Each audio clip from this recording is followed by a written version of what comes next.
Welcome Physics 30 to your video on electrical interactions and the law of conservation of energy. By the end of this lesson, hopefully you will be able to explain qualitatively and quantitatively how a uniform magnetic field affects a moving electric charge using the relationships among charge, motion, field direction, and strength when the motion of the field are mutually perpendicular. So what does that mean? Basically, we're going to be looking at how an electric field caused by an electric charge will interact with another electric charge and cause it to move, and how these variables of charge, motion, field direction, and strength all interrelate to each other.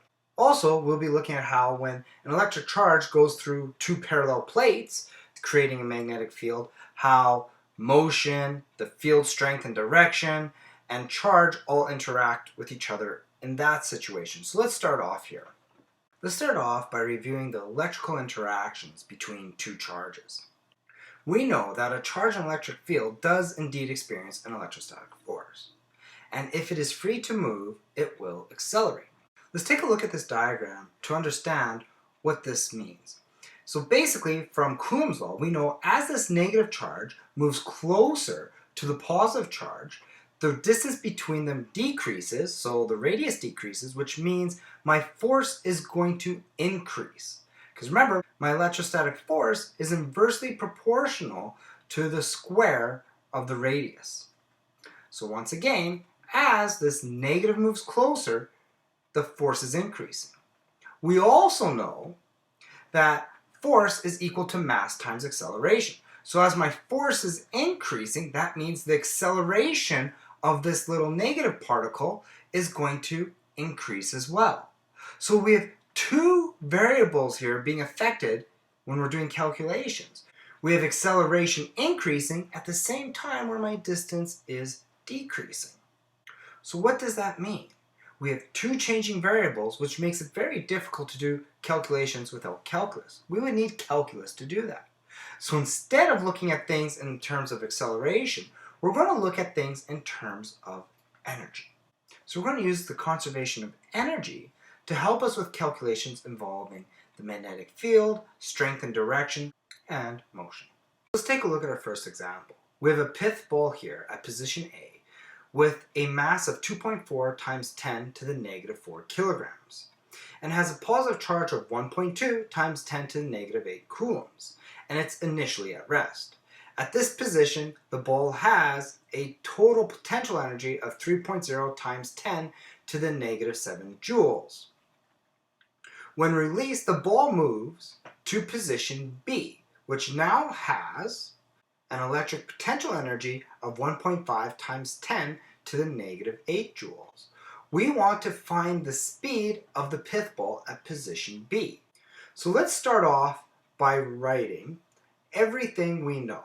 So we know the mass of the pith ball is 2.4 times 10 to the negative 4 kilograms.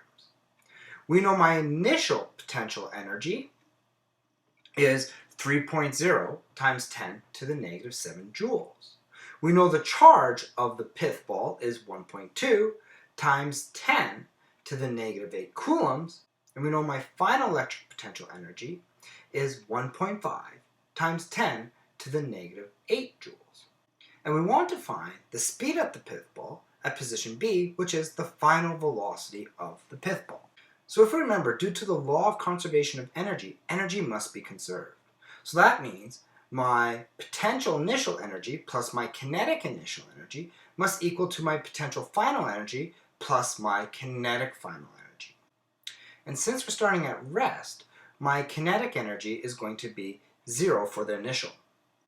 So now I'm going to substitute in the given values for each of my energies to find out my final kinetic energy.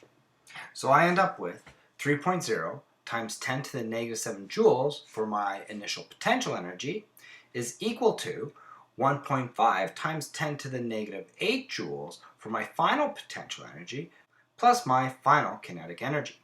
That's going to give me a total of, for kinetic energy, 2.85 times 10 to the negative 7 joules.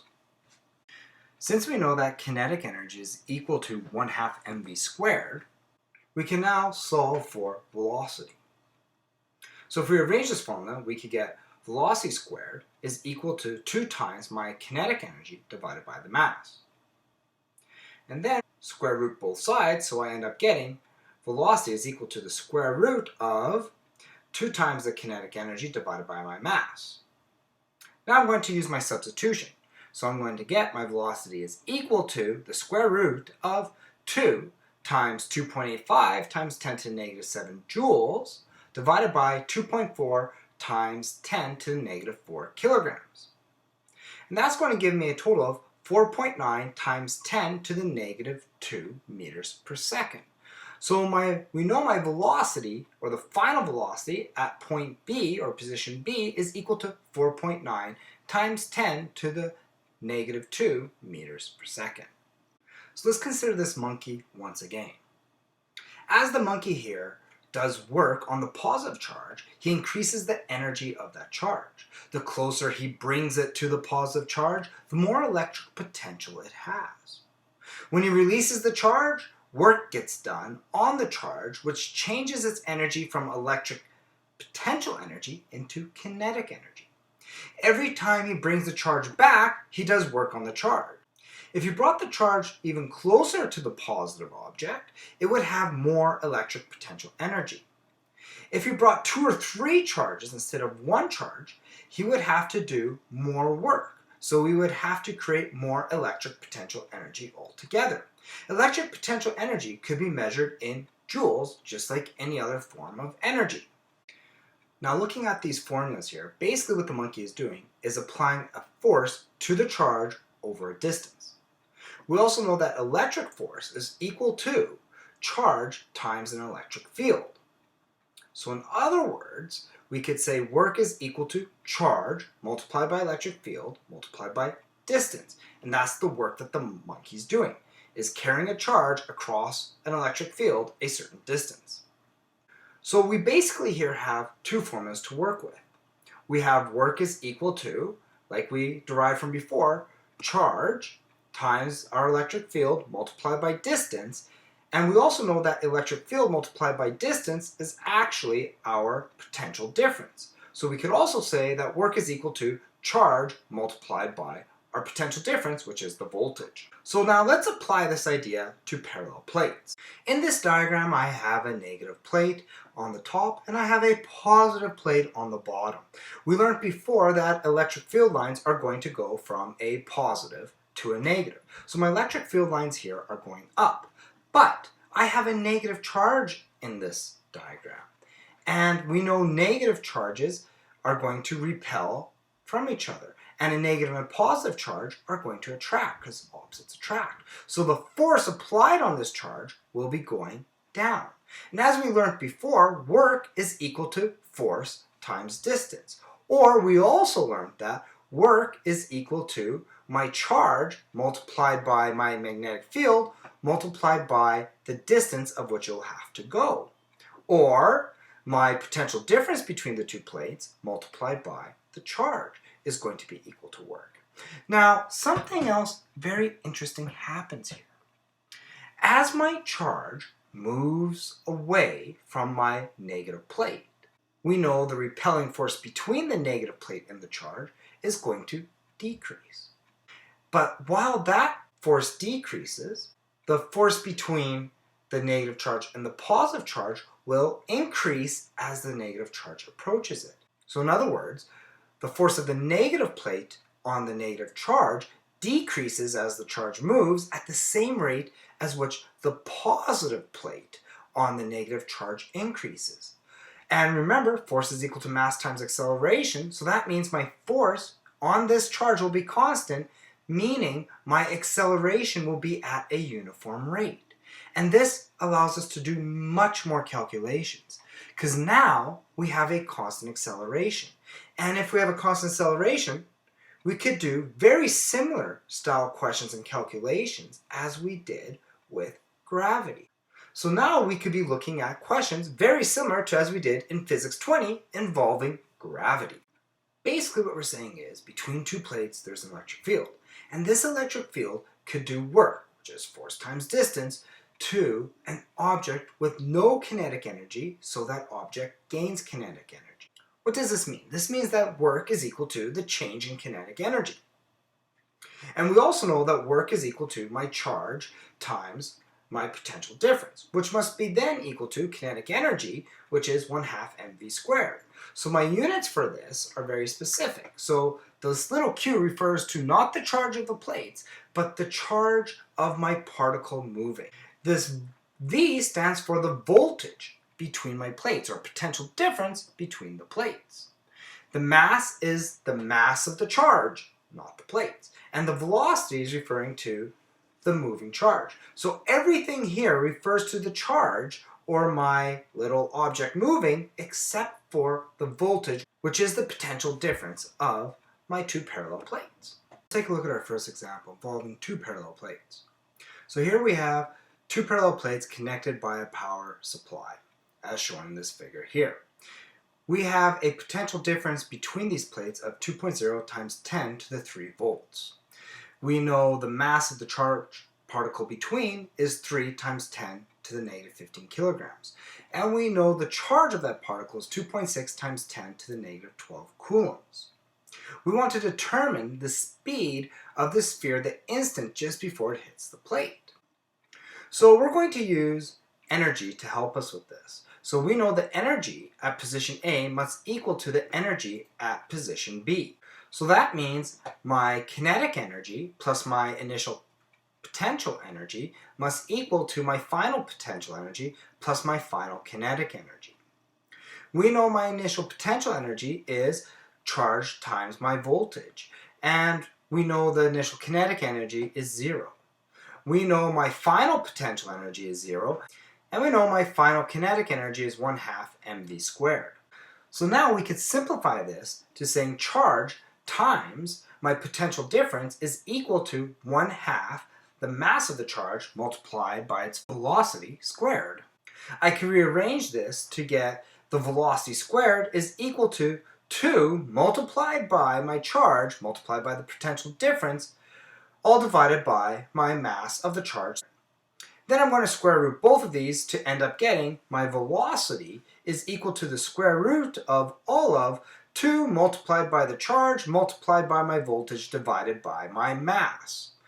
That's going to end up giving me my velocity is equal to the square root of 2 multiplied by 2.6 times 10 to the negative 12 coulombs multiplied by 2 times 10 to the 3 volts, all divided by 3 times 10 to the negative 15 kilograms. And we're going to square root that to get 1.9 times 10 to the 3 meters per second will be my final velocity of the charge.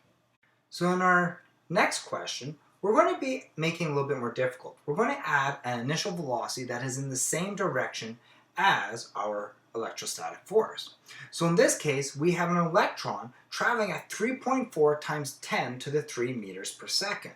And it enters an electric field in the same direction with a strength of 4,000 volts per meter.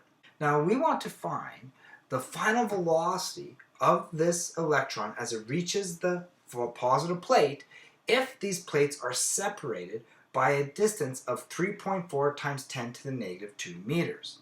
So the first thing we're going to have to look at here is the law of conservation of energy, which means my initial energy must be equal to my final energy. So my initial kinetic energy plus my initial potential energy must be equal to my final kinetic energy plus my final electric potential energy. In this case, my final electric potential energy is going to be 0 because that's going to be when it hits the plate.